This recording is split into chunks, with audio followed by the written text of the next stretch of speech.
What is up, guys? Welcome to another episode of Couch Crunch, where we're covering multiple series on this channel. And what we're covering today is Gen V episode 4.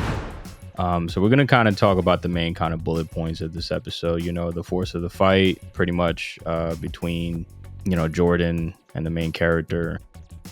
Cypher's mysterious nature of powers. I think a lot of people were just kind of trying to figure out, this guy's a mysterious kind of question mark, and nobody really knows who he is, so we're trying to figure that out and see what's going on with him.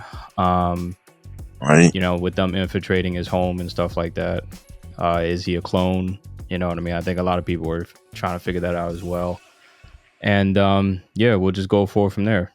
I think the main thing I think we want to talk about is, in this episode in particularly, I think Cypher is probably the biggest question mark of all of it, just because he kind of came from out of nowhere. We already kind of know that he was involved in the main character's birth.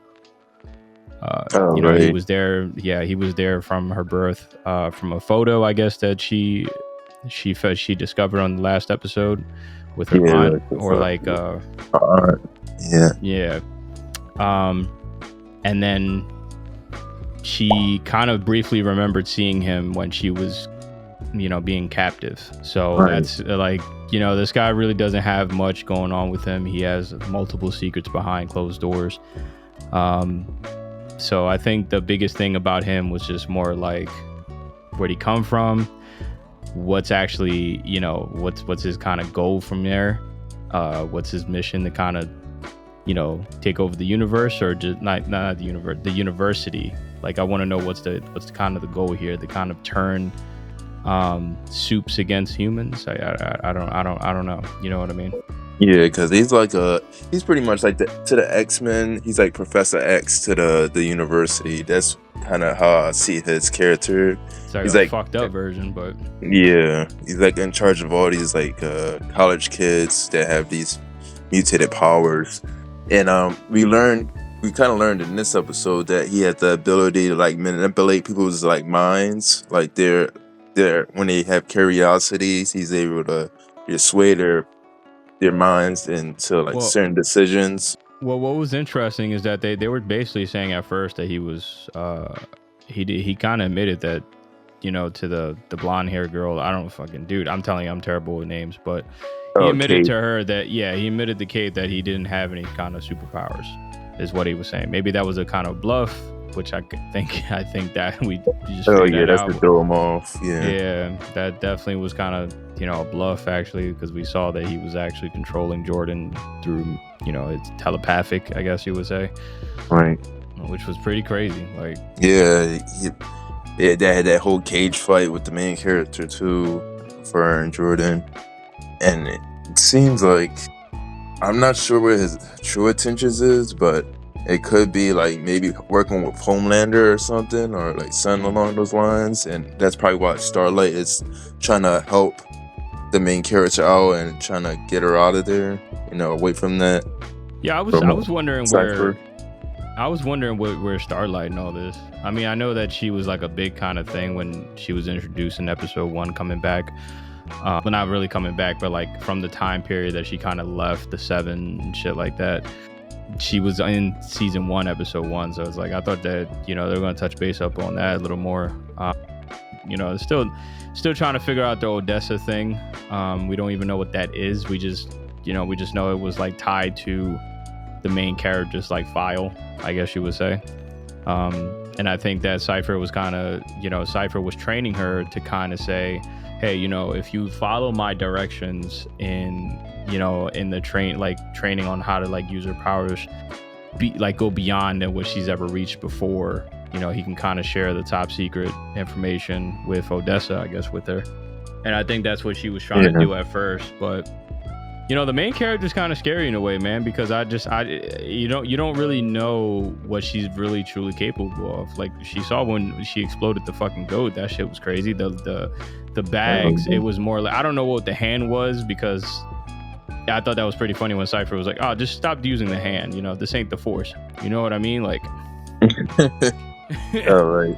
Yeah. Yeah, it's she has It kind of her abilities kind of remind me of like Avatar: The Last Airbender. They have like blood bending powers. It's like similar to that, where she can control people's blood from a distance inside their bodies. I mean, I wonder why he was like trying to really. I mean, we already know like the main plan is for her, I guess you would say. I don't know what their plan, like Vault's plan. If it's Vault, obviously that's involved. It probably is involved, obviously, but I don't know what their plan is for Marie. I don't know what it is for them to kind of use her as a weapon or something like that, to train her. Yeah. You know what I mean? That we already understand from the boys' kind of point of view, if you watch that kind of series, like, you know, being a part of the Seven is not actually something ideal. You know, it might be every superhero's dream, or, you know, the humans actually look to them as gods, but this is, you know, when you get in there, you kind of see like it's just like any kind of political kind of like like manipulating, you know, organization kind of shit. You know what I mean? Like, yeah, it seemed like they're trying to make like super weapon, like an army of like kids or college students into like the next generation of the Seven. You know, the people, like how Starlight became part of that group with Homelander and all of them. It seems like they're trying to build another one of those groups. You know, I'm still kind of shocked with that Homelander situation. I know this is like off topic, but it's just like more like I don't understand how they still can't find a way to kill that son of a bitch. Like, it's just crazy to me. Dude's a truck. Like, yeah, he's literally the Superman of this series. Yeah, like this is pretty crazy.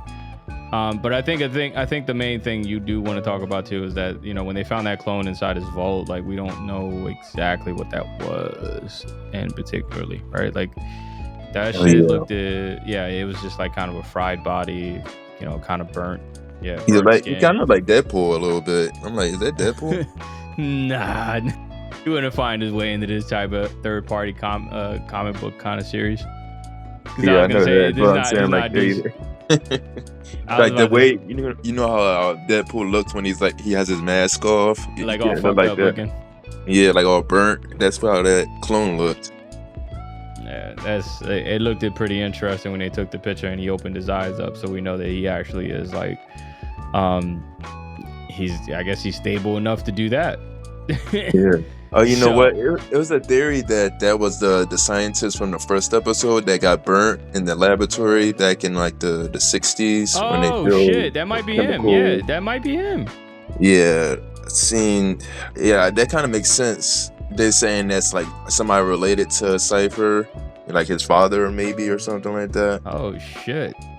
Yeah, so that makes sense, because the rest of the fucking scientists got fucked up. Like, you know, that was a massacre pretty much, and he just kind of fainted after the place caught fire. So that makes sense. Right. It probably is. That's what it is. And they just kept them inside like a I mean, I'm not sure what their role was into doing. I think that was just when they were just making the vaccine, the kind of what is it, the Gen V type thing? Yeah, the Gen V chemical that, you know, causes the powers, gives everybody the powers. Yeah. And that probably explains, like you were saying earlier, how Marie got her powers when she was born and everything. Yeah, well, she wasn't by force though. It was more like, it wasn't by force. It was more like she had no choice. Her parents actually gave, you know, I guess agreed to giving her the shot. Don't know why, I couldn't tell you. But right. But I'm saying that's like the origins of it, from that laboratory that exploded. Yeah. Since Cypher's maybe related to the guy that got burnt in there. Or he's probably one of the victims from, I don't know, the guy's probably not as nice as we think he is. You know what I mean? He could be a complete dick. Yeah, that's what I'm kind of assuming. Like, Cypher is probably not even a good guy. He's just like a mad scientist of a son of a scientist or something like that. Yeah, I mean, I like where the direction is kind of going for, you know, Gen V in particularly. I mean, I think we're starting to see more. I mean, dude, they got to cut out. I got to tell you, before we get even into that, they got to stop doing with they've always been notorious with the asshole and the, you know, it Yo, saying yeah. showing all the nudity and shit. Like I don't even know how They they try to got be the camera. edgy.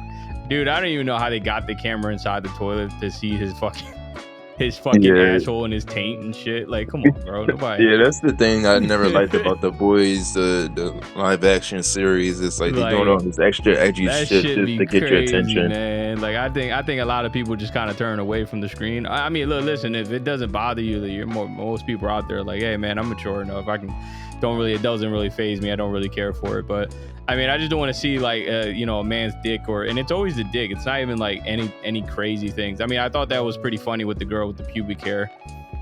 That was pretty funny when she extended it. Yeah, like when they found out her powers, and they were saying like, she was like, "Oh no, I can grow my hair," and they were like, "Oh, that's pretty cool." It's like, "No, not the hair on the top." And the girl looked down. She goes, "Oh, damn, that's crazy."